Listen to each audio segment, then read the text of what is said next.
Saludos cordiales, gracias Ecuador por estar con nosotros. Este es el programa Hora 25. 1.400 millones de católicos han seguido con entusiasmo, compasión y euforia los anuncios que surgían desde el Vaticano en torno al cónclave de los cardenales.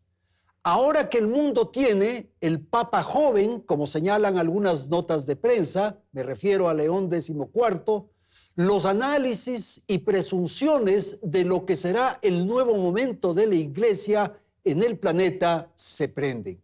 Nosotros contribuimos justamente a esa discusión y para ello nos acompañan aquí en el estudio de Hora 25 el padre Ernesto León. Él es el superior de la Congregación Misioneros Oblatos. Saludo también a Marcelo Chiriboga. Él es integrante, es miembro del directorio del Consejo de Laicos. Belén, buenas noches. Andrés, amigos, muy buenas noches. El mundo católico tiene un nuevo papa. Se trata del estadounidense Robert Francis Prevost, de 69 años, que adoptó el nombre de León XIV. Se convierte así en el pontífice 267. Hemos preparado un reportaje para revivir lo que fue la fumata blanca y conocer quién es León XIV, que marcó el inicio de su papado con un mensaje en español. Veamos. Eran las 18:06 en Roma este jueves 8 de mayo y la chimenea de la Capilla Sixtina anunciaba la elección del nuevo líder de la Iglesia Católica. El tan anhelado humo blanco apareció después de la cuarta votación, en el segundo día del cónclave, y provocó la celebración de miles de fieles que esperaban atentos la decisión de los 133 cardenales.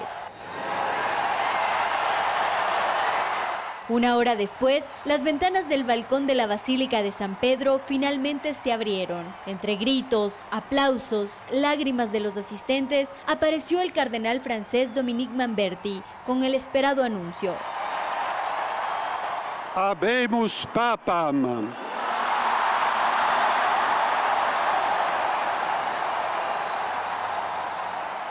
Eminentissimum.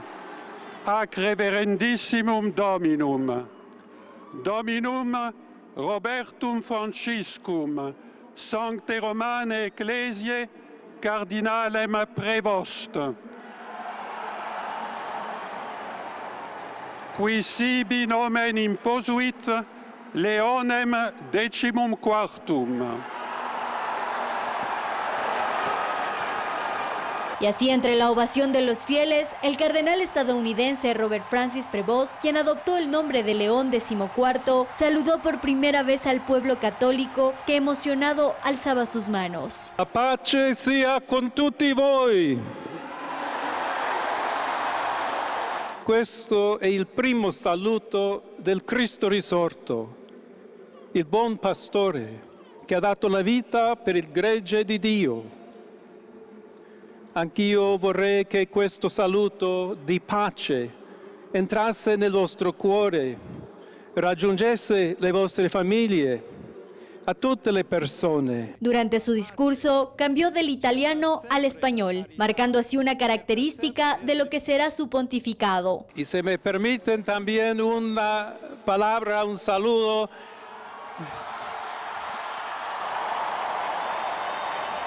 a todos aquellos, y en modo particular a mi querida diócesis de Chiclayo en el Perú. Aunque su nacimiento se produjo en Chicago, Estados Unidos, el 14 de septiembre de 1955, una gran parte de su corazón le pertenece a Perú, particularmente a la diócesis de Chiclayo, de la que fue obispo desde 2015 hasta 2023 e incluso fue nacionalizado como ciudadano peruano. Sus inicios se remontan a 1977, cuando ingresó al noviciado de la Orden de San Agustín, en la provincia de Nuestra Señora del Buen Consejo en San Luis, Estados Unidos. Y en 1982, a sus 27 años, fue ordenado sacerdote. En 2023, el Papa Francisco lo designó prefecto del Dicasterio para los Obispos, uno de los cargos más influyentes en la estructura del Vaticano. Y en 2024 fue elevado al rango de cardenal. Di Papa Francesco, che benediva a Roma.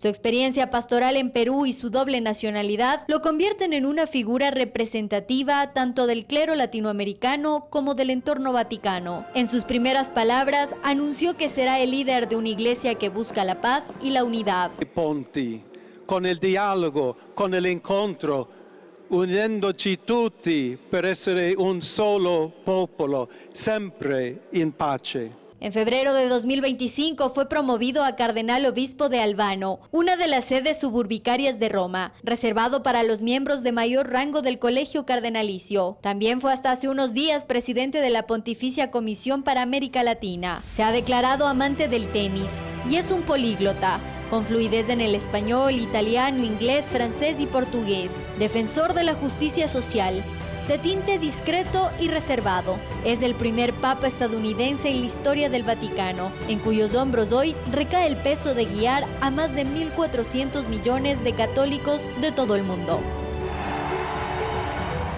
Y la profesión original del Papa es la de ingeniero en matemáticas. Y como ha dicho Belén, es un aficionado al tenis. De hecho, practica regularmente ese deporte.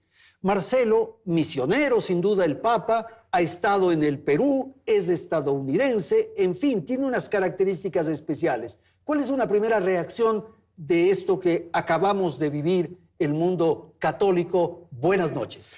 Buenas noches, Andrés. ¿Te puedo decir la mía? Claro. Entusiasmado y feliz. Realmente el nombramiento del Papa León XIV, para mí, fue una conjunción de aquellas dos cosas que decía San Agustín que son los motores de la historia: la providencia divina y la libertad humana. El Papa fue electo por hombres que siguieron la voluntad de Dios. Fue una elección relativamente corta. Relativamente corta y absolutamente sorprendente. Y eso demuestra que hay unidad, que rápido se resolvió, digamos. Yo creo que eso demuestra que escucharon la voz de Dios. Y eso es lo más importante, porque el Papa tiene que ser el hombre que Dios quiere que sea.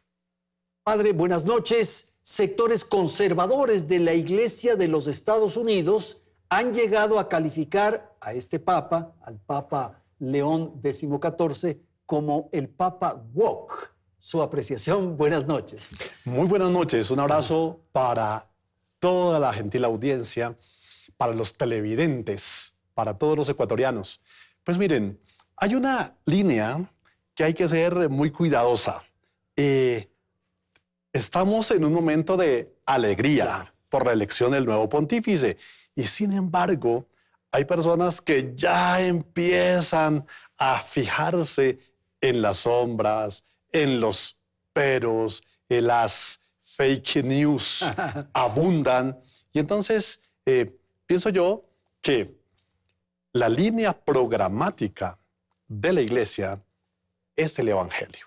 De tal manera que situarnos en la discusión de los conservadores o cardenales conservadores afirman esto y los liberales esto y los unos quedaron entonces tristes porque llegó este nuevo pontífice, a mí me parece que es una discusión que nos aleja del Evangelio porque Jesucristo no es ni de derecha ni de izquierda, es el de Jesucristo para todos. Y eso es lo que queremos que el Santo Padre sea para todos. Pero en la Iglesia hay un componente político, Padre. Efectivamente, sí, porque igual cada persona, por su formación, ya producto de la familia, ya producto de la universidad o del seminario, en todo caso tiene un influjo de la sociedad y puede asumir una postura.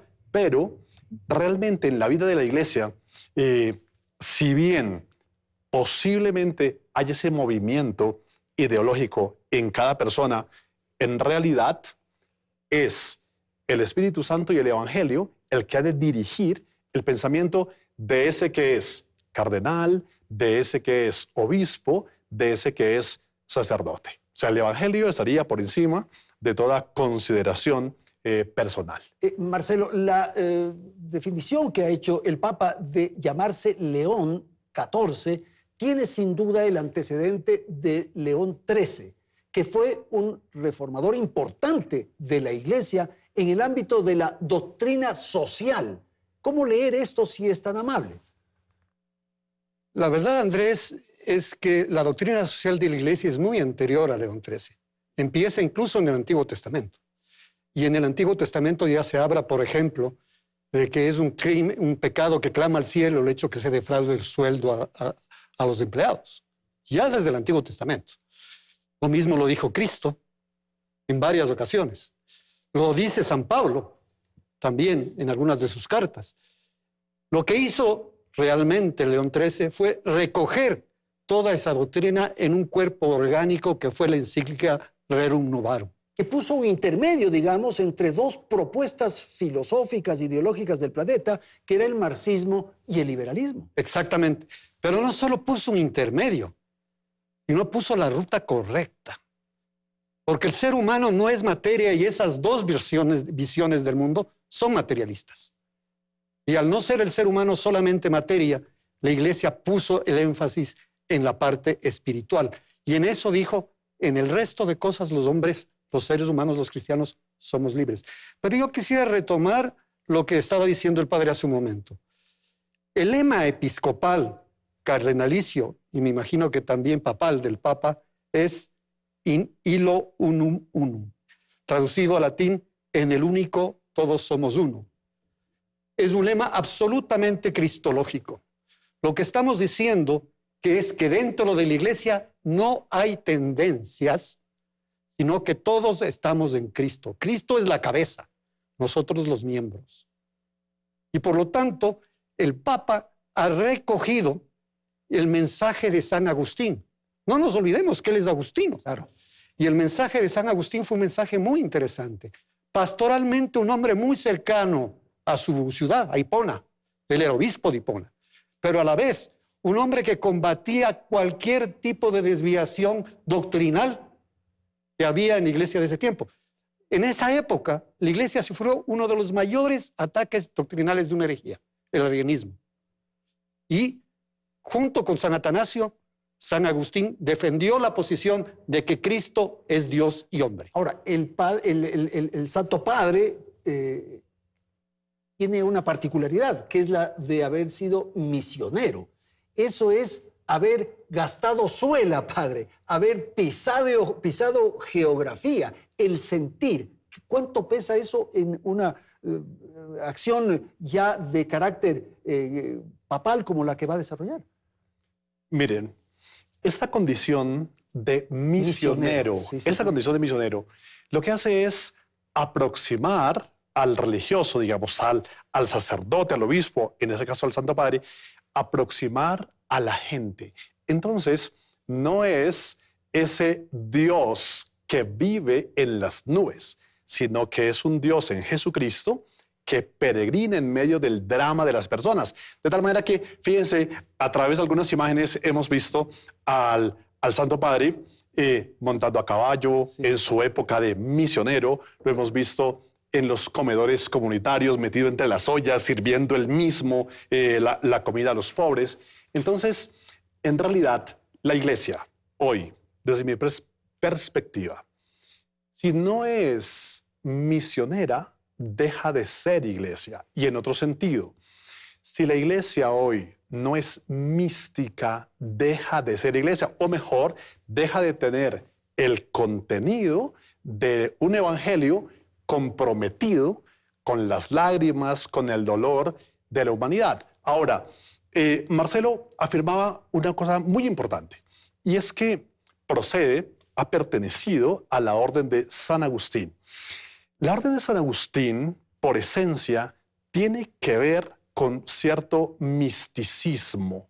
Entonces, eso significa un recogimiento, un hálito asociado a lo monástico. Entonces, bajo esa perspectiva, hemos de decir que este Santo Padre, si bien es misionero y es de una praxis importante, comprometido con la gente, en todo caso, hemos de decir también que lo alienta esa mística esa ascética Tiene que acompañó esas dos vertientes. a San Agustín. Claro, Así sin es. duda. Ahora, Marcelo, quisiera su apreciación respecto a algo que se mencionó hace unos instantes sobre este rol que tiene el ser humano en el planeta actualmente, que es el de trabajar y producir. Así estamos en este momento. ¿Cuánto pesa el tema espiritual, el tema de la religión, el tema de la dignidad humana, que es lo que quiso recuperar el Santo Padre León III? Es súper importante. El principio fundamental de la doctrina social de la Iglesia es la dignidad de la persona humana. La dignidad. Y dentro de las encíclicas sociales que han habido muchas en los últimos tiempos, hay una de San Juan Pablo II, que se llama Laborem Exercens, que habla sobre la extraordinaria dignidad que significa el trabajo para el ser humano. No nos olvidemos que cuando Dios puso a Adán y Eva en el paraíso, los puso para que trabajaran, no para que se quedaran sentados disfrutando de las cosas.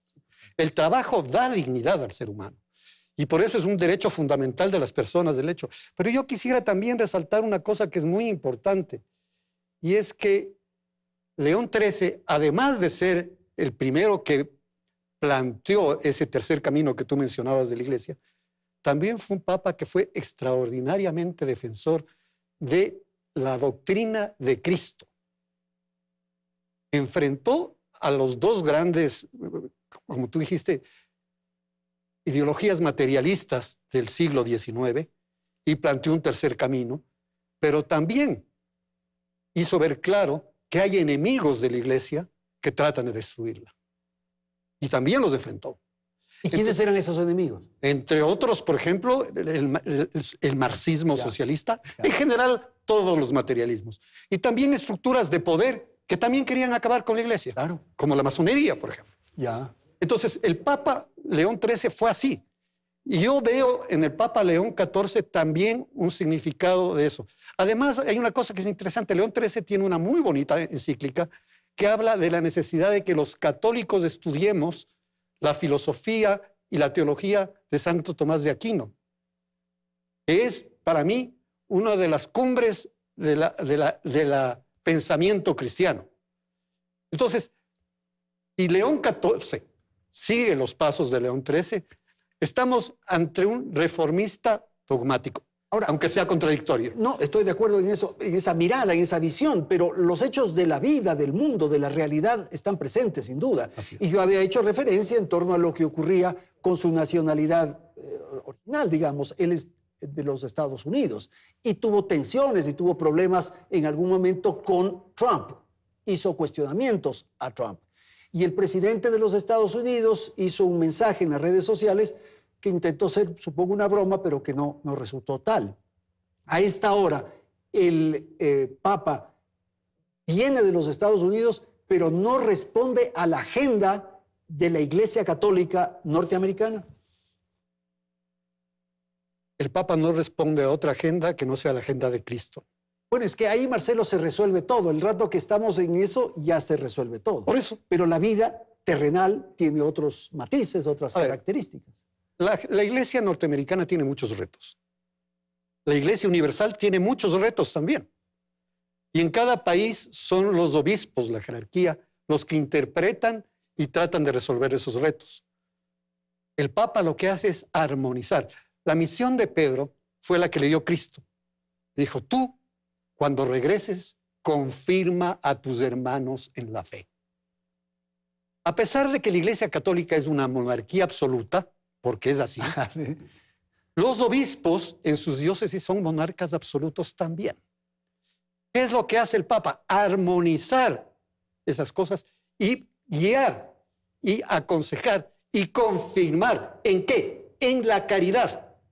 Que la caridad para los cristianos es el amor.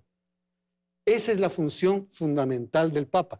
Y el Papa, cuando nos guía, nos enseña el camino que debemos seguir. No solamente la jerarquía, sino también los laicos. Perfecto. Padre, el mensaje del Santo Padre, del Pontífice. Pontífice es puente, ¿verdad? Exactamente. Es puente, por lo tanto, de unión. Ya el Santo Padre, el Papa Francisco, había dicho, que es necesario que todos los creyentes, digamos, cada ser humano, siempre sea más puente que muro. Porque, digamos, en la vida práctica podemos ser nosotros, cualquier persona puede ser muro de contención frente a la felicidad de sus semejantes. Entonces, hemos de ser puentes de realización humana. Ahora, en las primeras palabras pronunciadas por el La paz. Santo Padre, además de quiero ser puente, efectivamente, saluda a toda la humanidad con la paz. Ese saludo corresponde al saludo de Jesucristo resucitado. En las apariciones del Señor resucitado, lo que hace es decirle a la gente, les traigo la paz sea con ustedes. Y obviamente, para mí, esta es una línea programática del pontificado de León XIV, porque, miren, el mundo asiste hoy a un cúmulo de guerras. Ahora, hasta la India en guerra. Y Ucrania igual, aunque está ya intentando bajarle la tensión. Sin embargo, en esas guerras entre países, no podemos desconocer que hay guerras al interior también de cada ser humano.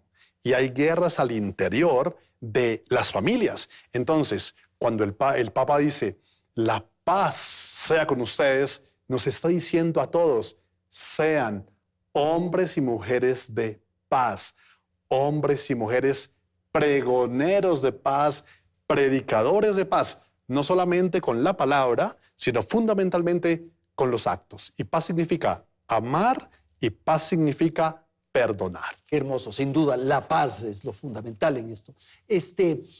Y hay formas que quisiera que se detenga en un instante, padre. El vestuario de León XIV. Bien, sobre el vestuario. Algunas personas se quedan en la comparación. Dicen, bueno, el Papa Benedicto XVI salió a saludar a toda la gente con la museta y, digamos, con su pectoral de oro. Muy bien. Luego, cuando sale el Papa Francisco, sale entonces con su sotana blanca. Entonces la gente decía, es el Papa cercano a nosotros, ya no utiliza los zapatos rojos, ya no utiliza la museta, ya, como quien dice, marca un camino distinto. Y algunas personas dicen ahora, pues el Papa XIV salió nuevamente con todos los arreos pontificios, digamos. Entonces la museta y el pectoral.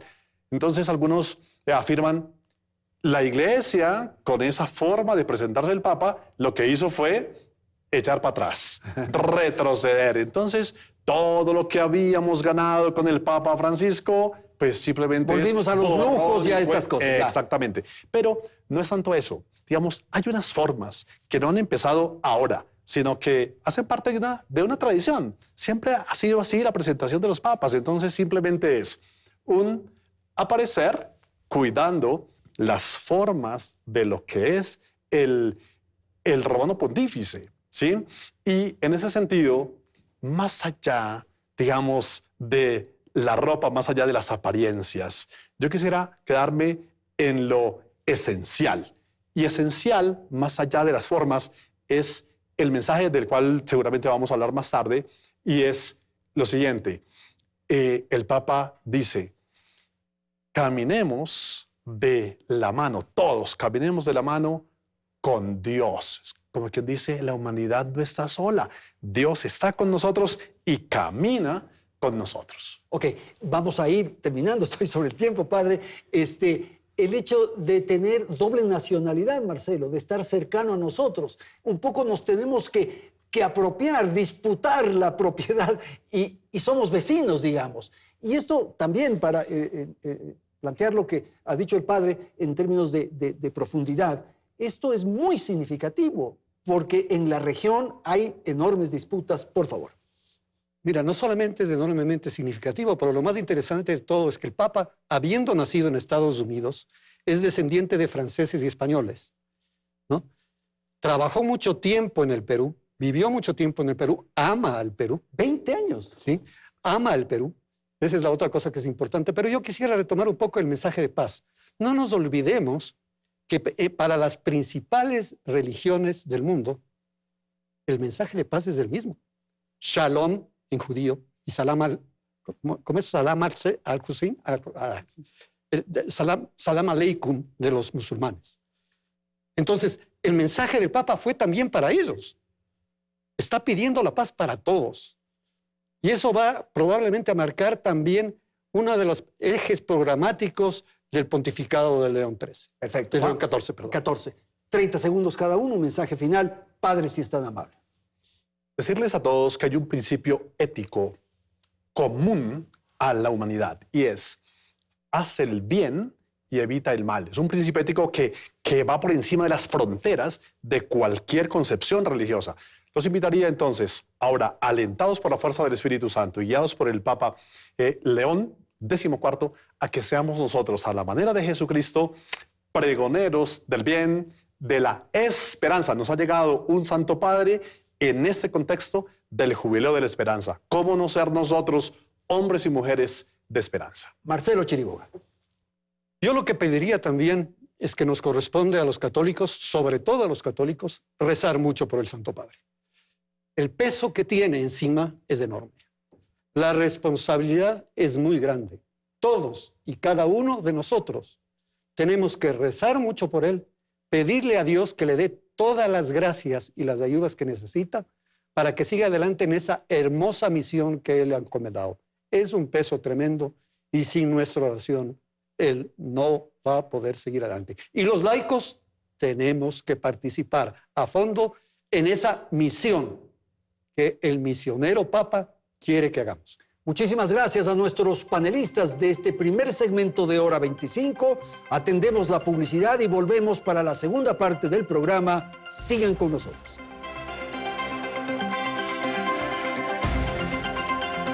Hora 25, con el auspicio de...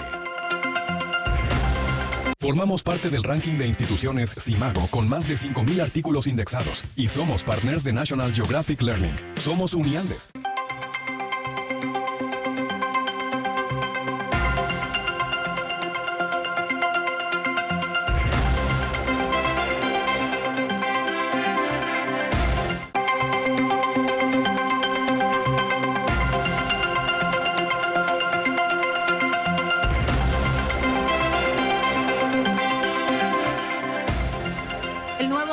Deberá no solo liderar espiritualmente a más de 1.000 millones de católicos, sino también responder a los desafíos del mundo actual. El Papa Francisco transformó la geopolítica eclesial. Ahora, ¿cuál será el rumbo de la Iglesia de la mano del Papa León XIV? Habemus Papam.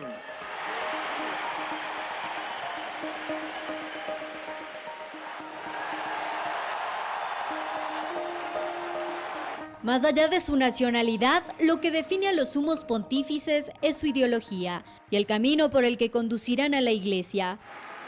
Robert Francis Prevost llega al trono de San Pedro con una identidad forjada en el compromiso social, con una visión de iglesia al servicio de los pobres, de los migrantes, de los excluidos. No es casualidad que el Papa Francisco lo haya elegido en 2023 como prefecto del dicasterio para los obispos, confiándole una de las áreas más sensibles del Vaticano. Ese nombramiento precisamente anticipaba una continuidad doctrinal, una iglesia menos jerárquica y más abierta al diálogo interno, que no reniega de sus tradiciones, pero que se esfuerza por estar presente en las coyunturas del mundo actual. Se dice ya que Prevost no representa entonces una ruptura con el papado de Francisco, sino una evolución del camino iniciado por él. Su estilo es diferente, un tanto más sobrio, pero su cercanía de décadas con los latinos lo convirtió también en un hombre expresivo, al que le gusta dialogar, y ese será uno de sus primeros desafíos, dialogar con el ala conservadora a la que las decisiones de Francisco le fueron incómodas, y buscar la unidad a la interna y a la externa de la Iglesia. Ya se verá con el tiempo cuál es el propio camino que forja el Papa León XIV y el legado que busca construir para el mundo católico. En esta segunda parte del programa vamos a tratar justamente esto, lo que ocurre con la Iglesia en el mundo actual y naturalmente la participación del nuevo Papa. Para conversar nos acompaña el padre Johnny Suquillo. Él es sacerdote de la Arquidiócesis de Quito.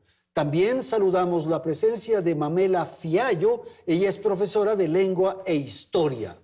Quisiera entonces, padre, empezar con usted, si es tan amable, una iglesia más abierta y comprometida con las periferias, es lo que dijo Papa Francisco. ¿Qué ocurrirá ahora? Buenas noches. Buenas noches, gracias. Andrés, Mamela, qué gusto. Toda la gente que nos acompaña, muchas gracias. Y claro, no, o sea, evidentemente estamos ahorita en un mundo que cambia a un ritmo aceleradísimo. Y que tienes una cosa y al día siguiente la noticia es otra cosa y después pasa. Es algo vertiginoso, es una revolución. Si me permites, León XIII tuvo que dirigir la nave de la iglesia en la revolución industrial. Y ahorita estamos más bien en una especie de revolución de las redes sociales, revolución digital y toda esta cosa. Claro. Revolución digital, inteligencia artificial. Y en medio de ese mundo, el Papa tendrá que ir guiando la nave de la Iglesia. No se trata, lógicamente, de acomodarle a la Iglesia a las situaciones que va viviendo el mundo, sino hacer posible que el mensaje de la Iglesia vaya calando en lo más profundo de ese mundo. El Papa, en las palabras que dio al inicio de su pontificado, cuando daba esa bendición Urbi et Orbi, él decía: quiero que esto llegue al corazón de cada uno de ustedes, al corazón de sus familias, de todo el pueblo, y es un mensaje puramente agustiniano. Yo creo que parte de la revolución que tendrá que venir en el pensamiento y en el actuar de la Iglesia tendrá que pasar por San Agustín. Ahora, este elemento que usted señala en el sentido de que el mundo es muy vertiginoso, también me lleva al Papa Francisco, que él señalaba esto de lo descartable, de lo desechable. Entonces, en un planeta de esas características, la Iglesia, ¿qué rol tiene, padre? La Iglesia justamente tiene que dar esa voz a los que han sido descartados, a los que ya no son noticia, a los que se les pone a un lado justamente o porque resultan irrelevantes o resultan incómodos. La Iglesia como madre tiene que procurar que todos sus hijos, tanto los que están en la palestra, digamos así, cuanto los que han sido descartados, se coloquen en un plano en el que puedan dialogar. Y así se busca la comunión. La Iglesia es madre. Ok, Mamela, el tema que han referido todos los observadores, analistas, comentaristas que han brotado en todo el mundo es que el Papa León XIV es la continuidad de Francisco. A mí me gustó mucho un análisis que vi en la Deutsche Welle que decía que él conquistó a los más conservadores con lo simbólico y que conquistó a los más progresistas con lo retórico. Y muchos se escandalizaron, pero él, al ser el sumo pontífice, está llamado a construir puentes. Y además representa a 1,4 mil millones de personas y eso incluye a muchas voces. Entonces yo creo que esa combinación ayuda a la conciliación. Hay muchas cosas en las que él es mucho más conservador. No me atrevería a decir que hay cosas en las que es más reformador, pero sin duda no es un choque tan fuerte, no es una transición tan fuerte, pero desde el hecho que ya se despojó del blanco entero de Francisco y volvió a las vestimentas anteriores, nos dice bastante. Y también nos hace una reflexión, con el perdón de los presentes, nos hace una reflexión sobre qué es humildad. Porque hubo una imagen de un Francisco humilde por no usar las vestimentas. Pero hay más humildad en cambiar o en continuar. Mamela, pero yo he escuchado, así como Sí. se han mencionado varias cosas alrededor del nuevo Papa, yo he escuchado que la Iglesia es una de las instituciones más machistas del planeta. Fíjese que no ha habido en la historia un papa mujer, una papa mujer, Sí. no hay cardenales, ahora mismo en el cónclave, mujer. Entonces, ¿qué pasa ahí?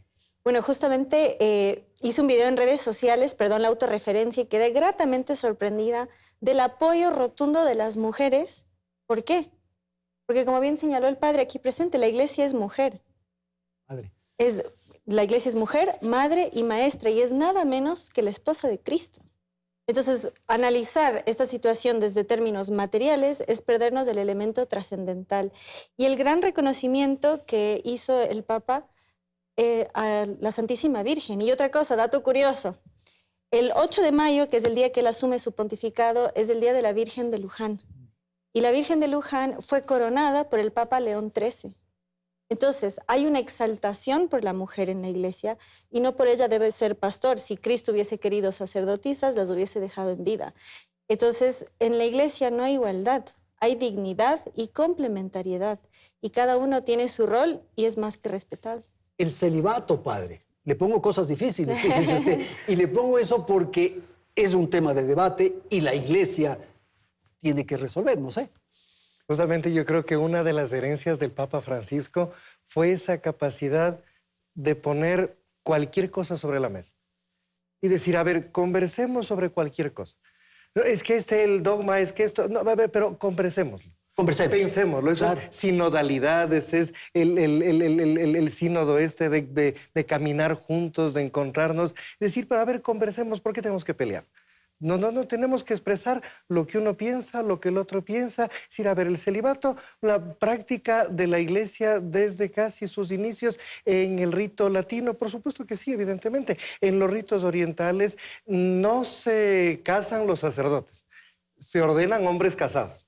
Entonces uno cuando ya recibe el sacramento del orden no se casa, pero antes de recibir el sacramento del orden puede casarse perfectamente. Eso se hace en Oriente y no digo ortodoxos, católicos. Católicos están en comunión con el Papa, no sé, ¿te acuerdas el funeral del Papa? Al final salieron unos ortodoxos, sí. Unos ortodoxos, orientales, perdón, con unos inciensos, rezos en árabe inclusive. Son católicos y alguno de esos cardenales podía haber sido elegido Papa perfectamente. Pero hay temas sensibles que tienen que ver con la familia, con las familias especiales, pongámoslo así, con la sexualidad, con la moral sexual, con las opciones de género, en fin, esos temas.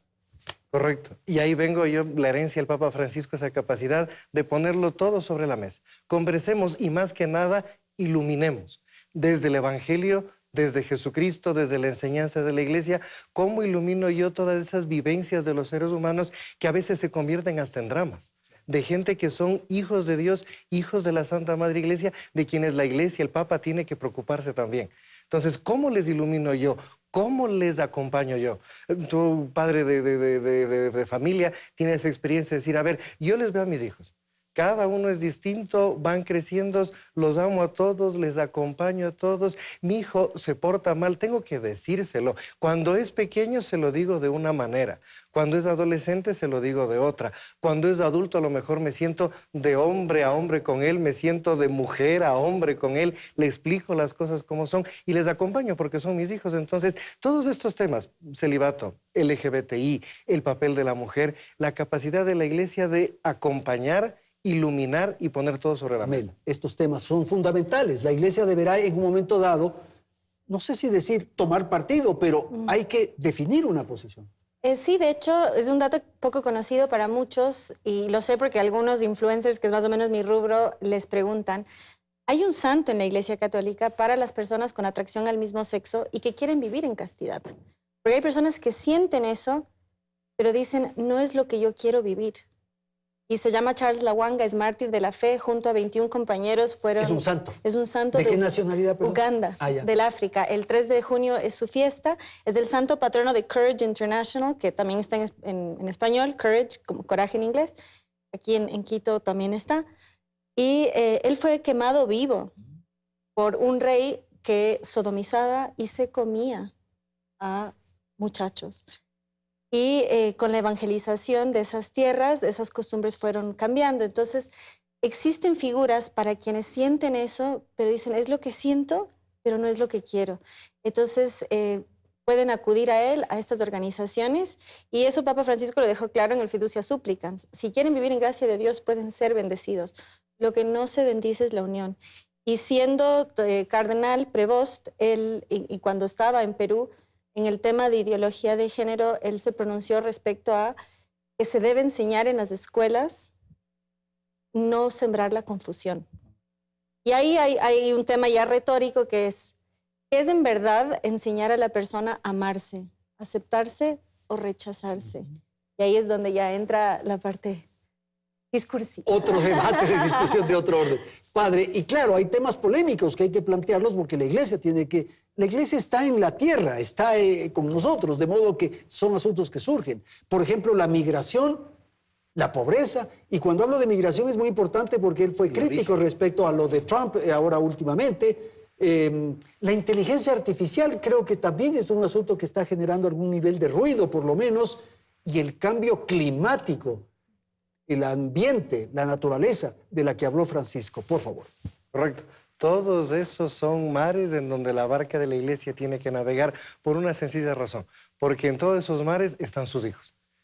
Y lo fundamental para el hijo es sentirse acompañado, sentirse amado, sentirse que está alguien respaldándole ahí y que le dice, no importa, mira, está tumultuoso todo, yo estoy aquí. Yo te doy un faro de verdad, de libertad, te doy un faro de cercanía, te doy un faro de esperanza, ahorita en el jubileo de la esperanza, y esa capacidad, por ejemplo, del Santo Padre, recordar inclusive sus propios orígenes, sus padres tienen ascendencias distintas, claro. No son ascendencias norteamericanas, y entonces yo creo que él puede experimentar en carne propia desde su hogar, cuando en la infancia, después de él también siendo migrante, misionero migrante, tuvo que salir de su país, a hablar otro idioma distinto. Tengo un compañero que es peruano y me decía, en el Perú se le recuerda al Papa como el padrecito gringo que habla quichua. El gringo que habla quichua. Que habla quechua allá en el Perú. ¿Sí? Claro, y entonces ve esas realidades que él tiene en la cabeza, en el corazón, seguro en las manos también, y puede entender. Perfecto. Voy a pedirles atención, puesto que tengo que ir a la publicidad. Retornamos en un instante para nuestra siguiente parte, nuestro siguiente bloque, aquí en Hora 25, con Johnny Suquillo y Mamela Fiallo.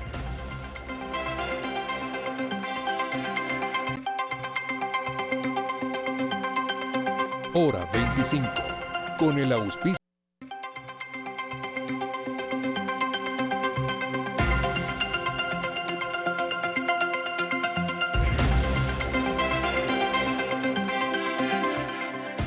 Y hay un tema que se nos quedó pendiente del bloque anterior y que yo creo que es pertinente subrayar, porque fue un planteamiento sustancial del Padre Francisco, que es el medio ambiente, la ecología, en fin. Ese es un rol que le corresponde a la Iglesia, tal como señaló el Padre hace pocos instantes. Efectivamente, y hay que llegar a un sano equilibrio. El planeta es nuestra casa común y hay que cuidarla como tal, pero no caer en estas sectas neopaganas que son el globalismo, que tiene un fundamento político, que termina en la adoración planetaria y volvemos a la era pagana. ¿Qué está pasando hoy en día? ¿Y eso está ocurriendo ahora? ¿Qué? Claro, la gente no se quiere reproducir para no dañar el planeta.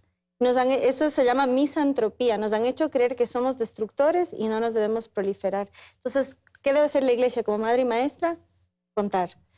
La Iglesia tiene una santa de la ecología. Es Santa, ¿también? Sí, Santa Catalina Ecatatuita. Es la primera santa indígena. Y ella es el lirio de los mohicanos, también mártir, pero mártir blanco. Y tenemos en la Patagonia el lirio de las pampas, que es de Argentina, como su nombre lo indica. Y Ceferino aprendió a tocar el piano con Gardel en la iglesia donde fue bautizado Papa Francisco. Entonces, Ceferino Namuncurá era indígena mapuche. Entonces, hay que dar a conocer estos elementos de la Iglesia. Sí, desde lo indígena, respetar la tierra, pero no llegar a adorarla al punto de buscar el sacrificio humano, como está pasando en la agenda actual, este antinatalismo. Entonces, llegar a un sano equilibrio. Cuidemos del planeta, pero no a expensas del ser humano. Y se privilegia a otros seres, a otras especies sí, antes que al ser humano. Por ejemplo, toda esa cultura que hay alrededor de las mascotas. Los perrijos. Sí, perrijos se llama. Padre, hay otro tema que es fundamental, que es la gobernanza de la Iglesia. Uno es el tema espiritual, que estamos atentos, que vemos y todo lo que ocurre, pero gobernar la Iglesia. Ahí hay necesidad de ser austero, de ser severos en sancionar a quien comete errores. En fin, ¿qué ocurre ahí? En la administración de la Iglesia. Yo creo que sí, que en esa parte sí, se necesita firmeza. Ya. Y la política del Papa Francisco, que la seguirá seguro el Papa León, cero tolerancia, por ejemplo, con el tema de abusos sexuales. Y a menores más todavía. O sea, no puedes tener ahí una mano de falsa misericordia. No, porque tienes que ser misericordioso, tienes que ser, lo que decía Mamela al principio, la humildad, según Santa Teresa, que es andar en la verdad. Y esto es así. esto se convierte en un delito y yo, créame, lo siento mucho, se tiene que sancionar, por supuesto. La corrupción igual, ¿no? La corrupción. El uso de los recursos, materiales. El mal uso, por supuesto, Claro. de los recursos de la iglesia, claro. Todo eso el Papa tiene que ser, pienso yo, bastante recto. Ese ejemplo del Papa irá arrastrando a todo el mundo, pasando por los cardenales, obispos, sacerdotes, fieles laicos, ver que el Padre nuestro, el Santo Padre, actúa de esa manera. Eso no quiere decir ser mala gente, al contrario, quiere decir ser padre. Ahora, lo que ocurre también es que en algunos momentos la palabra del Papa frente al colectivo, yo no sé cómo funciona la iglesia, pero en los gobiernos hay un gabinete, hay un consejo de ministros, en fin. En la iglesia, la palabra del Papa, ¿cuánto pesa? Total. La palabra del Papa es total. Y es infalible, pero solamente en los temas espirituales, ¿verdad? Cuando habla dogmáticamente, claro. Dogmáticamente. En los otros temas, el Papa, yo creo que parte de su grandeza, de la grandeza que hemos tenido de los últimos papas, es saber reconocer hasta dónde llegan sus propias capacidades. Y entonces se dejan asesorar. Tiene todo el organismo de la Curia Romana, tiene el Colegio de Cardenales, el Papa Francisco, que en paz descanse, él se nombró un grupo de G20, me parece que eran 20 cardenales que le asesoraron en la reforma de la Curia Romana, que tardó muchísimo tiempo. La decisión sí, la decisión final es la del Papa. Claro, por supuesto que sí. Pero y él tenía la decisión desde el principio y dijo, necesito cambiar estos aspectos de la Curia Romana. Vengan estas 20 personas y vamos a sentarnos a trabajar. Y tenían reuniones por Zoom, inclusive durante la pandemia. Y todo ese tiempo recién se implementó, parece que hace un año. Lo de las decisiones finales me parece a mí fundamental, porque es gobernar el mundo, como de alguna manera ocurre en términos espirituales, por cierto. Su palabra tiene peso moral. Aquí había un presidente que igual hizo referencia a la soledad del poder, o sea, el momento que está solo y tiene que tomar una decisión. Y honestamente no creo si se siente solo.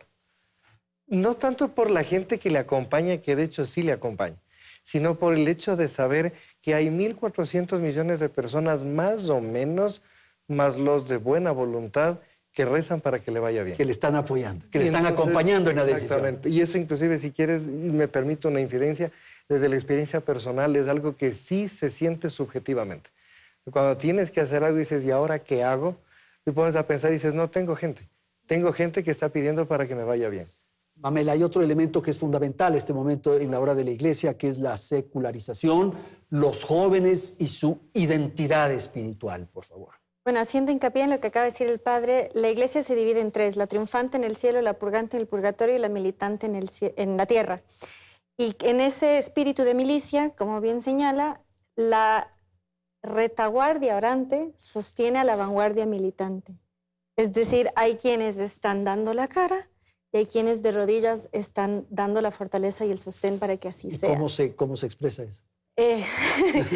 Hay muchos memes, hay muchos memes buenísimos de todas las abuelitas rezando el rosario que son el sostén de la iglesia.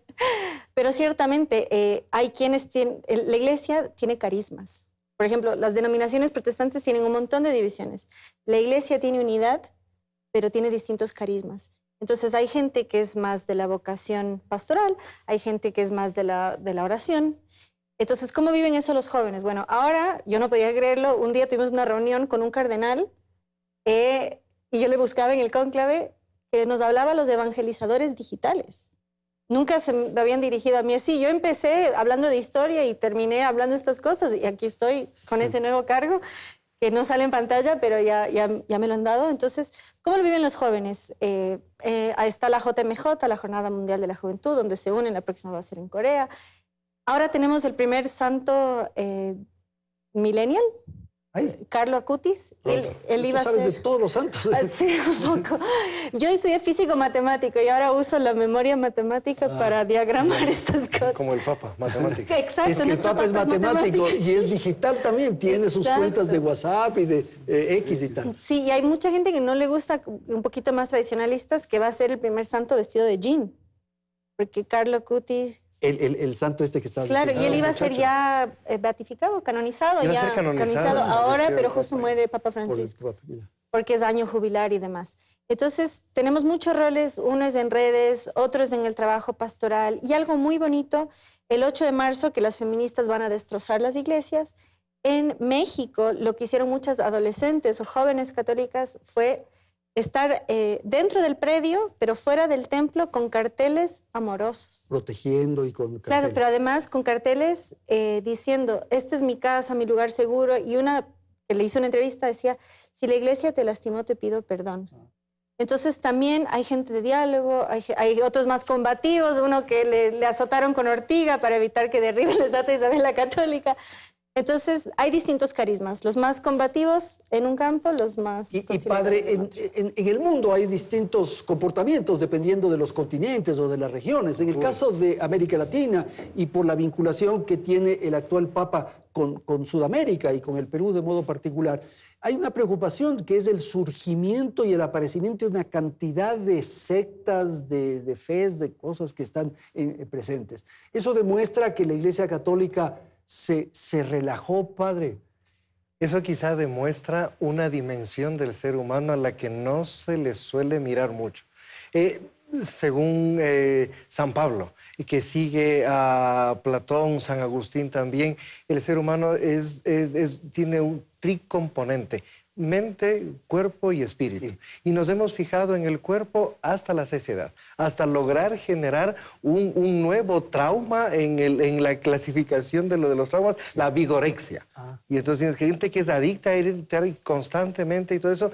Nos hemos preocupado del cuerpo. Gracias a Dios estamos preocupados ahorita de la mente. Y salen a la luz un montón de otros traumas que se deben tratar para que el ser humano sea integral, pero no nos podemos olvidar del espíritu. Entonces, todas esas personas están buscando una respuesta no en el cuerpo, no en la mente, sino una respuesta espiritual. Es un entramado. Ya. Entonces, lo que esas personas están buscando, y ese es el florecimiento de varias sectas, es la capacidad de llenar su espíritu, de iluminarlo, de sentir ahí dentro un espacio acogedor a nivel espiritual. Y quizá la iglesia lo que tiene que hacer ahora es recuperar esa dimensión espiritual.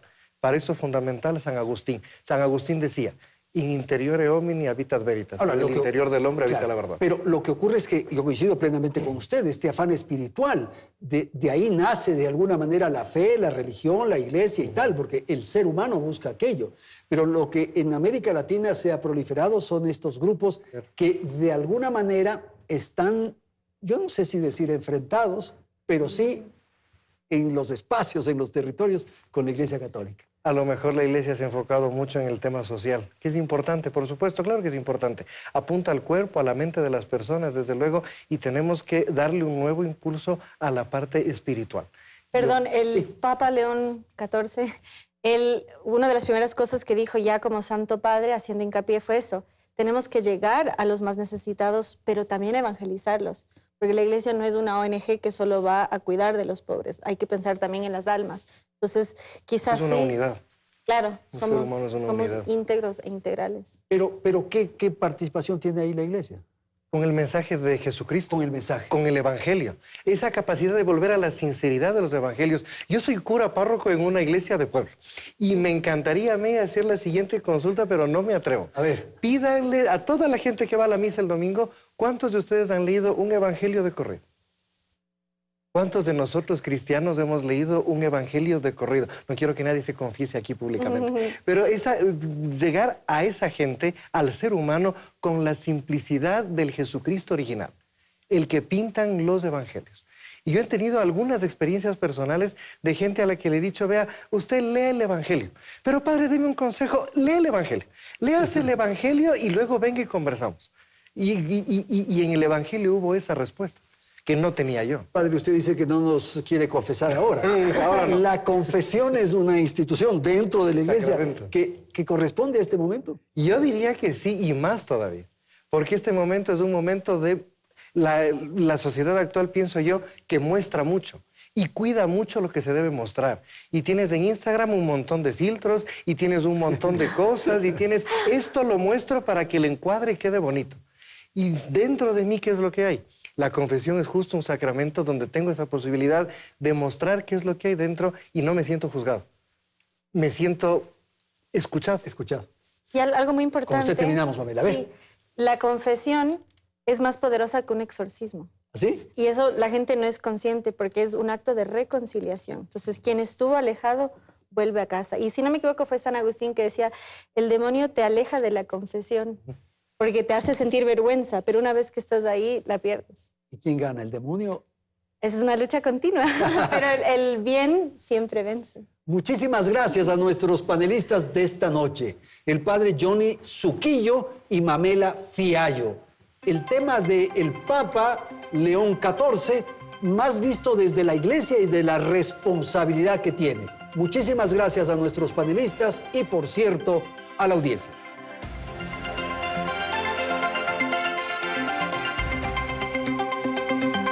Teleamazonas presentó Hora 25, con el auspicio de